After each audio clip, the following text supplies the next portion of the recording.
কারাগারের সামনে রয়েছে। আজকে যারা এনসিপির প্রোগ্রামে এনসিপির পথসভায় হামলা করেছে তারা এই জেলা কারাগারটির কাপ উঠে গেছে ভাই।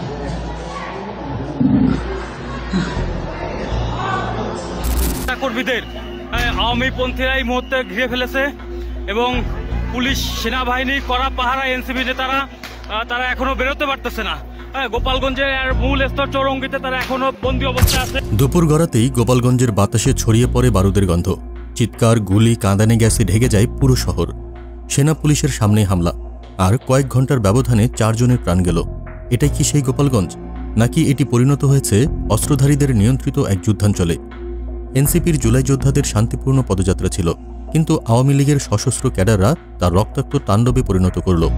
গোপালগঞ্জ পৌর পার্কে দুপুরে আয়োজিত সমাবেশে দৃশ্যটা যেন ছিল 2024 সালের সেই ভয়াবহ হামলার পুনরাবৃত্তি।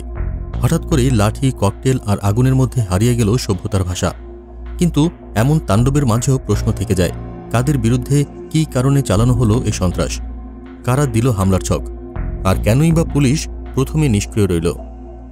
সূত্র বলছে, দুপুর 1:45টার দিকে গোপালগঞ্জে এনসিপির কর্মসূচি চলাকালে হঠাৎ হামলা চালায় আওয়ামী লীগ ও তার সহযোগী সংগঠনের কর্মীরা। ককটেল বিস্ফোরণ আর ইটপাটকেল ছুড়ে তারা ধ্বংস করে দেয় মঞ্চ, চেয়ার আর আশেপাশের এলাকা। পুলিশ আর সেনাবাহিনী পাশের আদালত চত্বর থেকে পরিস্থিতি পর্যবেক্ষণ করছিল। হ্যাঁ, পর্যবেক্ষণ, প্রতিরোধ না। তারপর আসে মৃত্যু। সোহেল রানা, রমজান কাজী, ইমন, দীপ্ত সাহা, 4 জনের নাম জুড়ে এখন একটাই শব্দ, গুলিবিদ্ধ। তাদের পরিবার জানে না কিসের রাজনীতির বলি হলো তাদের সন্তান। সমাবেশ শেষের পর সেনা ও র্যাবের নিরাপত্তায় মাদারীপুরের পথে রওনা দেন এনসিপি নেতারা। কিন্তু শহরের লঞ্চঘাট এলাকায় তাদের রুখে দাঁড়ায় আওয়ামী লীগের সমর্থকরা। ফের শুরু হয় সংঘর্ষ। এবার সেনা পুলিশও জড়িয়ে পড়ে, আর শহরের এক একটি অংশে আগুনের লেলিহান শিখা ছড়িয়ে পড়ে ভয়াবহ বার্তা। সাউন্ড গ্রেনেড, ফাঁকা গুলি, কাঁদানে গ্যাস, একটা পুরো শহর যেন রূপ নেয় যুদ্ধক্ষেত্রে। আক্রমণ থামে না এখানেই, সরাসরি হামলা হয় পুলিশ অফিস, এমনকি জেলা কারাগারেও। তবে এই ঘটনার তো আর হঠাৎ করে ঘটেনি। সোমবার থেকেই ছড়িয়ে দেওয়া হয় গুজব, ফেসবুক পোস্টে উত্তেজনা ছড়ানো হয়।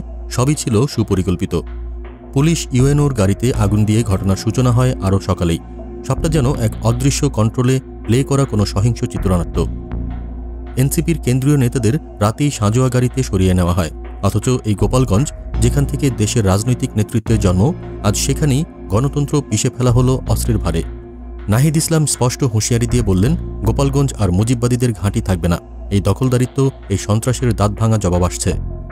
প্রশ্ন একটাই, আওয়ামী অস্ত্রধারীরা যদি সেনা পুলিশের সামনেই এমন রক্ত ঝরাতে পারে, তাহলে আমাদের নিরাপত্তা কোথায়? এখন সময় শুধু দেখার নয়, ভেবেও নেওয়ার, এই বাংলাদেশ আসলে কার।